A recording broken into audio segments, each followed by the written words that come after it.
नमस्कार दोस्तों, एसीटीसी technical channel में आप लोगों का स्वागत है। आज हम लोग देखेंगे एक्सेल के बारे में। एक्सेल में वी लुकअप कैसे प्रिपेयर करते हैं, सैलरी शीट हम लोग बनाएंगे और वी लुकअप का फॉर्मूला यूज करेंगे। वी लुकअप का फॉर्मूला यूज करते हुए हम लोग कंप्लीट सैलरी शीट बनाएंगे जो ऑटोमेटिकली सारा डेटा कैलकुलेट होगा, ऑटोमेटिकली सब कुछ अपडेट होगा। आइए हम लोग देखते हैं। प्रिपेयर करेंगे। सैलरी शीट में हम लोग दो फॉर्मूला लगाएंगे, एक डेटा वैलिडेशन का और दूसरा वी लुकअप का। तो पहले हम लोग एक एग्जांपल में देखते हैं कि कैसे प्रिपेयर होता है, कैसे डेटा चेंज होता है। आइए देखते हैं।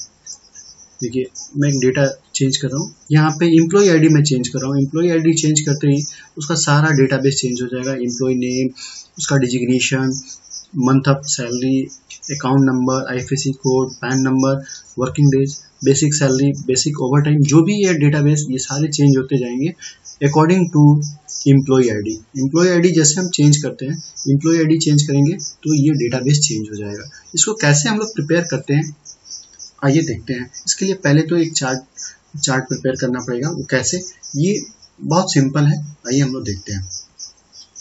फर्स्ट स्टेप इसका जो होगा, पहले एक हमको डेटा प्रिपेयर करना पड़ेगा जो जिस डेटाबेस से सारा डेटाबेस वहाँ पे कैलकुलेट होगा। जो सैलरी शीट मैंने ये दिखाया आपका, यहाँ ये जब भी वर्क एक्टिविटी करेगी तो इसके लिए हम लोग को क्या करना पड़ेगा, ये सारा डेटाबेस के लिए हमको एक शीट बनाना पड़ेगा। जैसे यहाँ पे जो डेटा है, employee ID, employee name, designation, month of salary, account number, PAN number, ये सारा डेटाबेस हमको फिल करना पड़ेगा। उसी बेस पे ये डेटाबेस यहाँ पे आएगा। तो पहले हम लोग देखते हैं। पहले एम्प्लॉय आईडी, ठीक है, employee name, designation, month and year, जो सैलरी मंथ होगा, account number, IFSC code, PAN number, working days, वो 30 दिनों में कितना दिन काम किया है, बेसिक सैलरी क्या है, वो ओवर टाइम कितना है, उसका कन्वेंस क्या है, एक्स्ट्रा इनकम क्या है, जो पीएफ होता है उसमें कितना, उसका ईएसआई क्या है, कितना कटा, लोन कितना कटा, टैक्स, ये जो ये दिख रहे हैं, ये हमारे अर्निंग्स है और ये हमारे डिडक्शन है। टैक्स कितना कटा और नेट सैलरी कितनी हुई, ये भी हम लोग यहाँ पे कैलकुलेट कर लें। तो नेट सैलरी के लिए हम लोग ये तीनों को जोड़ देंगे, बेसिक, ओवरटाइम, कन्वेंस और एक्स्ट्रा इनकम को जोड़ के, और इस तीनों को घटा देंगे तो ये हमारी नेट सैलरी आ जाएगी। ठीक है, इसके लिए भी वहाँ पे मैं सैलरी शीट के लिए वहाँ पे, यहाँ पे इस शीट पे मैंने आपको सिंपल फॉर्मूला बता दूंगा कि कैसे होता है। तो आइए देखते हैं। पहला वर्क एक्टिविटी क्या है हमारा। पहला वर्क एक्टिविटी है कि यहाँ पे हम लोग नेम ऑफ कंपनी डाल देंगे, जो भी कंपनी नेम है वो डाल देंगे, उसका एड्रेस डालेंगे और नेक्स्ट मंथली सैलरी स्लिप यहाँ पे हम लोग टाइप कर लेते हैं, ये चीज, ठीक है। और एम्प्लॉय आईडी, ठीक है, एम्प्लॉय आईडी, फिर यहाँ पे एक हम लोग अंडरलाइन यहाँ से ले लेंगे, ठीक है, ये बॉर्डर लाइन जो लेंगे नीचे की तरफ, ठीक है, ठीक बॉर्डर लाइन यहाँ के लिए मंथली सैलरी। अब ये लाइन आ गई है एम्प्लॉय आईडी।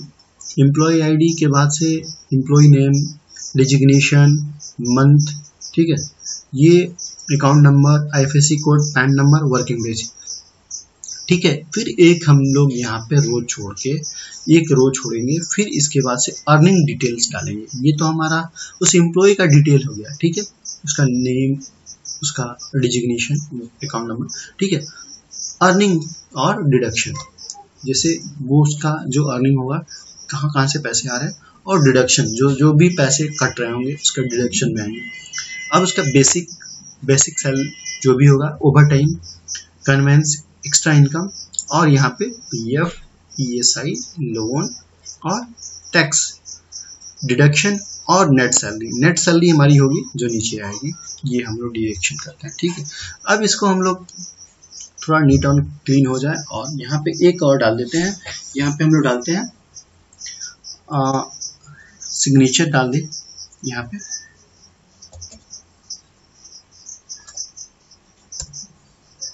एक सिग्नेचर हम लोग सिग्नेचर डाल लेते हैं एम्प्लॉय का और एक डायरेक्टर का। दो सिग्नेचर यहाँ पे हम लोग फिल करते हैं। यहाँ पे सिग्नेचर,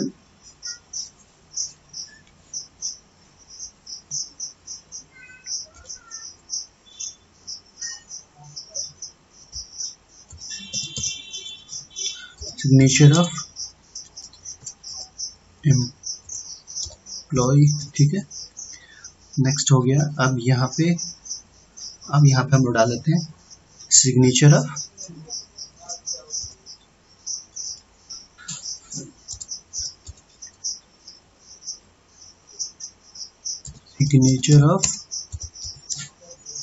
डायरेक्टर और एचओडी, ठीक है, या एचआर, जो भी सैलरी देते हैं उनका सिग्नेचर यहाँ पे हो जाएगा, ठीक है। अब इसको हम लोग एक यहाँ पे एक अंडरलाइन दे देते हैं, ठीक है।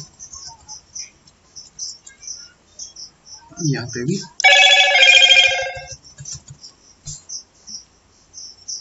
दोनों जगह पे हमने दे दिया, ठीक है। अब इसका जो भी एक आउटलाइन दे दिया हमें, पूरा आउटलाइन, इसको एरिया सेलेक्ट करके हमने एक आउटलाइन दिया है। जैसे इसको सेलेक्ट कर लेंगे हम लोग, सेलेक्ट कर लिए और सेलेक्ट करके एक हमने आउटलाइन दिया है, ठीक है, आउटलाइन दिया है। अब इसके लिए अब इसको पूरा एरिया को सेलेक्ट करके इसका कलर हम लोग चेंज कर लेते हैं, जो भी होगा वो सामने आपके दिखेगा, ठीक है, वाइट, ठीक है। अब ये क्लियर हो गया। जो भी बाकी के जो कॉलम्स दिख रहे हैं, एक्स्ट्रा कॉलम अब नहीं दिख रहे हैं आपके, सब क्लियर हो गया। तो हम लोग, ये हमारा हो गया signature of HR, signature of employee. अब इसको हम लोग प्रिंट करके किसी को दे सकते हैं। अब यहाँ पे हम लोग मैनुअल भी फिल कर सकते हैं, जैसे एम्प्लॉय नेम हो गया, एम्प्लॉय आईडी हो गया, जो भी उसका एम्प्लॉय आईडी हो गया, यहाँ पे उसका एम्प्लॉय नेम हो गया, ये हम लोग मैनुअल भी फिल करके दे सकते हैं। बट जिस कंपनी में बल्क में एम्प्लॉय हो, ज़्यादा एम्प्लॉय है, तो वहाँ पे हम लोग को क्या करना पड़ेगा, मैनुअल नहीं फिल कर सकते। वहाँ पे हम लोग को एक फॉर्मूला के थ्रू, डेटाबेस के थ्रू वर्क करना पड़ता है। तो अगर आप इसको जान जाएं तो आपके लिए बहुत इंपॉर्टेंट होगा, क्योंकि एक सैलरी शीट प्रिपेयर करना एक कंपनी के लिए आप बहुत इंपॉर्टेंट पर्सन होंगे। तो देखिए, हम लोग मैनुअल भी फिल कर सकते हैं, मैनुअली फिल कर सकते हैं। ऐसा कुछ नहीं है कि आप मैनुअल नहीं फिल कर सकते हैं, बट मैनुअल फिल करेंगे तो it will take two time. आपको क्या करना है, हम लोग को फॉर्मूला यूज करते हैं, तो फॉर्मूला यूज करेंगे तो बहुत सिंपल हो जाएगा। तो पहले हम लोग ये देखें, हम लोग employee name, employee ID, name, designation, month of year, account number, IFSC code, PAN number, working day, basic जो सैलरी होगी, ओवर टाइम। आप इस चार्ट को आप प्रिपेयर कर लें। इस चार्ट को प्रिपेयर करते ही ये नेट सैलरी का फॉर्मूला लगा लेंगे। नेट सैलरी का मैंने यहाँ पे देखिए मैंने क्या लिखा हुआ है, इसके लिए भी देख लीजिए। ये तीनों को हम ऐड कर लेंगे और फिर इसमें से ये तीनों को घटा देंगे। तो जो भी ये हम लोग इसको माइनस करेंगे तो हमारा नेट सैलरी आ जाएगा, ठीक है। इसके लिए भी मैंने अलग भी यहाँ पे भी हम लोग बताएंगे, मैं बताऊंगा यहाँ पे कैसे करते हैं। तो पहले हम लोग अब इसमें फॉर्मूला कौन सा यूज करते हैं, पहला फॉर्मूला यूज करते हैं डेटा वैलिडेशन का। तो डेटा वैलिडेशन का फॉर्मूला यूज करते हैं। तो एम्प्लॉय आईडी चेंज करते हैं तो सारा डेटाबेस हमारा चेंज होगा।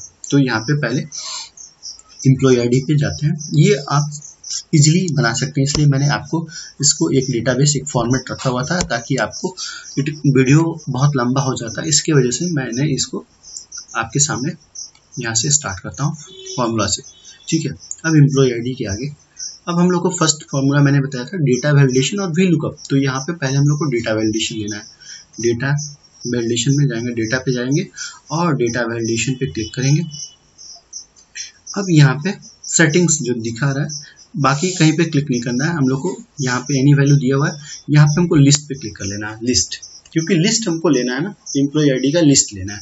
तो सोर्स पे क्लिक करेंगे। सोर्स पे क्लिक करने के बाद से हम सोर्स लेंगे। सोर्स हमारा क्या है, सीट 1 है, सीट 1 हमारा सोर्स है। तो सोर्स में सीट 1 है, तो इसको हम, और सोर्स में सीट 1 में क्या लेना है हमको, एम्प्लॉय आईडी। तो जो भी एम्प्लॉय आईडी है, आप मैंने 1 to 10 एग्जाम्पल लिया हुआ है, तो उसको 1 to 10 आप सेलेक्ट कर लेंगे। यहाँ पे बस क्लिक कर सेलेक्ट कर लेना है और उसके लिए अब इसको ओके कर दिए। ओके करने के बाद से यहाँ पे आप देखेंगे आ गया, जो भी यहाँ पे एम्प्लॉय आईडी था ये सारे आ गए। आप इसको देखिए। अब ये अब इसके आगे का जो फॉर्मूला हम डालेंगे तो बाकी का भी डेटा ऑटोमेटिकली कैलकुलेट होगा। ठीक है, अब ये हम लोग को नेक्स्ट मैनुअल भी कर सकते हैं, ऑटोमेटिक भी कर सकते हैं। तो हम देखते हैं मैनुअल और ऑटोमेटिक में क्या चेंजेस है। मैनुअल काफी समय लेगा और ऑटोमेटिकली समय की बचत होगी। तो नेक्स्ट, पहला हमने डेटा वैलिडेशन फॉर्मूला यूज किया। सेकंड फॉर्मूला यूज करते हैं वी लुकअप का। ठीक है, अब एम्प्लॉय नेम वी लुकअप। ठीक है, लुकअप हो गया, ब्रैकेट लिए। अब यहाँ पे वी लुकअप के फॉर्मूला में दिखा रहा है वी लुकअप वैल्यू, ये किसके अकॉर्डिंग चेंज होगा? तो किसके अकॉर्डिंग चेंज होगा? एम्प्लॉय आईडी के अकॉर्डिंग चेंज होगा। ठीक है, फिर से यहाँ पे लिख रहा है कॉमा। ठीक है, अब कॉमा देते हैं। अब टेबल अरे क्या है? टेबल अरे, तो टेबल अरे हमारा क्या है? टेबल अरे है हमारा पूरा टेबल। ठीक है, पूरा टेबल अरे जो भी डेटा जहां तक है पूरा डेटा को सेलेक्ट कर लिया। ठीक, और टेबल अरे, ये हमारा टेबल अरे है। और हमारा नेम कहाँ पे है? तो नेम हमारा कहाँ पे है? 2 कहाँ पे है? ये हमारा कॉलम 1 कॉलम 2, तो कॉलम 2। ठीक है, नेक्स्ट, अब यहाँ पे कॉलम मैंने फिल कर लिया, टेबल अरे भी हो गया, कॉलम भी हो गया। अब यहाँ पे रेंज लुकअप क्या है? अब ये यहाँ पे हम लोग को ये ट्रू और फॉल्स के लिए क्या करना पड़ेगा? कॉमा दिए, यहाँ पे ट्रू एंड फॉल्स के लिए 0 दे दिए, ब्रैकेट क्लोज कर दिए, एंटर प्रेस कर दिया। आ गया, ये आ गया। ठीक है, अब अब एम्प्लॉय आईडी हम चेंज करते हैं। ठीक है, नेम चेंज हो रहा है,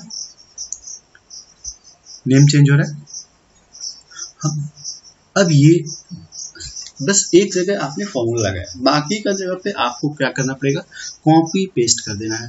बाकी के जगह पे फॉर्मूला बहुत बार टाइप नहीं करना है। अब इस फॉर्मूला को कॉपी कीजिए। ठीक है, अब यहाँ पे आप पेस्ट कर दीजिए। पहले इस फॉर्मूला को लीजिए, कॉपी कर लीजिए। कॉपी करने के बाद आप यहाँ पे डिजिग्नेशन में क्या कर रहे हैं? पेस्ट कर दीजिए।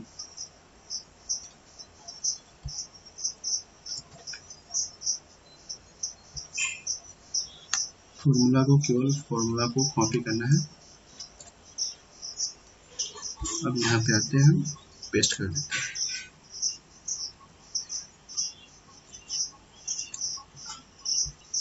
फॉर्मूला पेस्ट किए, फॉर्मूला पेस्ट करने के बाद से सेम डेटा आ गया, यहाँ पे भी नेम आ गया, यहाँ पे भी नेम आ गया। तो यहाँ पे हमको क्या करना है? यहाँ पे 2 था, अब ये 3 कर रहे हैं। 3 क्यों कर रहे हैं? आप देखिए यहाँ पे 3, डिजिग्नेशन कहाँ पे है? 1 1 2 और ये 3 यहाँ पे डिजिग्नेशन है। अब फोर्थ में क्या होगा? Month and year. तो फोर्थ के लिए फिर से सेम पेस्ट करते हैं, सेम फॉर्मूला पेस्ट कर देते हैं, सेम नेम आ गया। अब यहाँ पे हम लोग जहाँ पे 2 है इसको क्या कर लेते हैं? 4 कर लेते हैं। अब यहाँ पे मंथ एंड ईयर आ गया। अब अकाउंट नंबर के लिए क्या करते हैं? Same paste. अब यहाँ पे अकाउंट नंबर हमारा कहाँ पे है? अकाउंट नंबर है हमारा 1 2 3 4 एंड 5, ये 5 पे है। अकॉर्डिंग टू आपको डेटा भी अरेंज करके लिखना है कि ये जो भी हमने लिखा। अब यहाँ पे IFSC कोड आपका 6 पे है, यहाँ पे आप इसको बस ये जो वैल्यू चेंज कर रहा हूँ आपको ध्यान देना है कि कौन सी वैल्यू चेंज हो रही है। फिर से यहाँ पे देखिए वी लुकअप C6 के अकॉर्डिंग चेंज हो रहा है, शीट 1 में जाना है। ये हमारा डेटा वैलिडेशन का है, डेटा एरे है। और ये जो 2 है, ये जो हमारा टेबल इंडेक्स है इसी को चेंज करना है। टेबल इंडेक्स जो हमारा टेबल कॉलम है इसी को चेंज करना है, कॉलम इंडेक्स को। तो इसको हम लोग यहाँ पे पैन नंबर है 6। ठीक है, अब नंबर ऑफ वर्किंग डेज कितने हैं? इसे सेम फॉर्मूला लगाएंगे और यहाँ पे 7। ठीक है, 7 में तो पैन नंबर है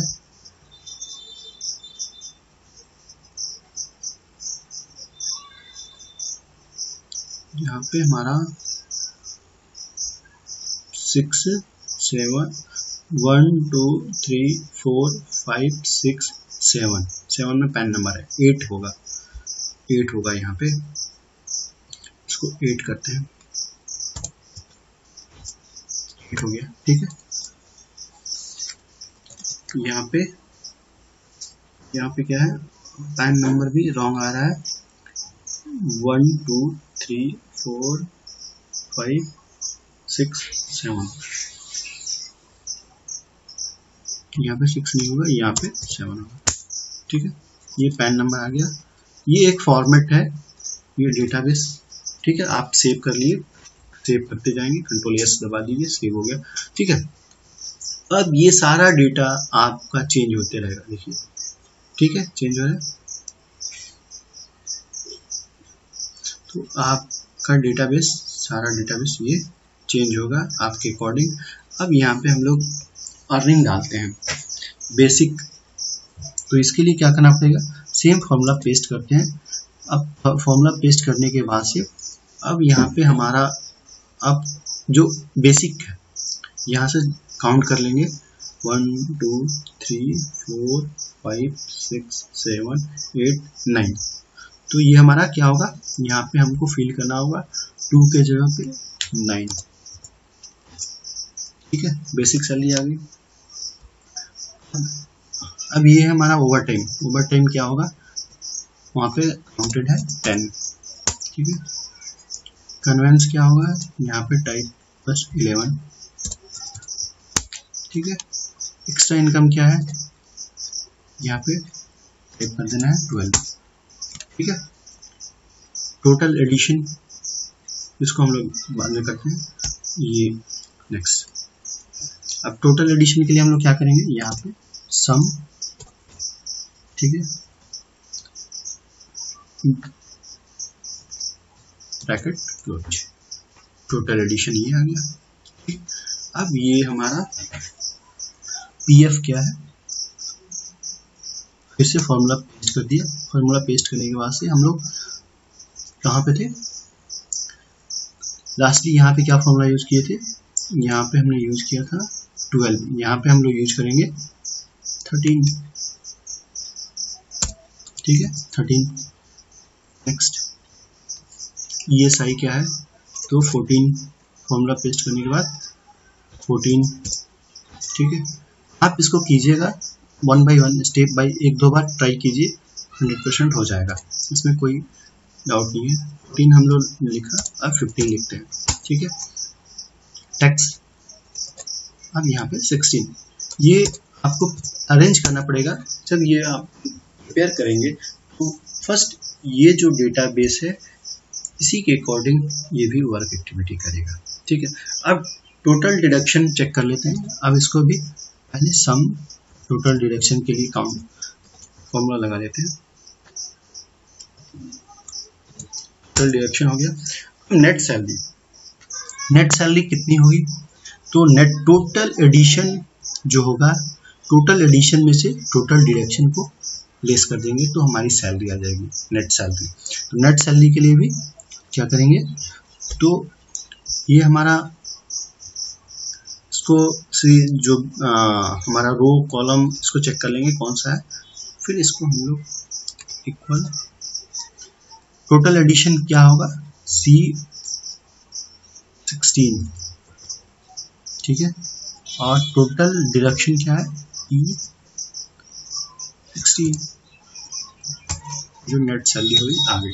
ठीक है, अब इसको हम प्रिंट आउट करके सेव करके इसको दे सकते हैं। यहाँ पे एम्प्लॉय का सिग्नेचर, यहाँ पे जो आपके HR हैं, डायरेक्टर हैं, या जो भी पर्सन है, जो भी रिस्पेक्टिव पर्सन है, उनका सिग्नेचर, एम्प्लॉय सिग्नेचर, ये नेट सैलरी आ गई। अब एक बंदे के लिए, एक पर्सन के लिए ये सारी एक्टिविटी हुई, बाकी के लिए आपको कोई एक्टिविटी नहीं करनी है, सारा डेटाबेस चेंज होते हुए आएगा।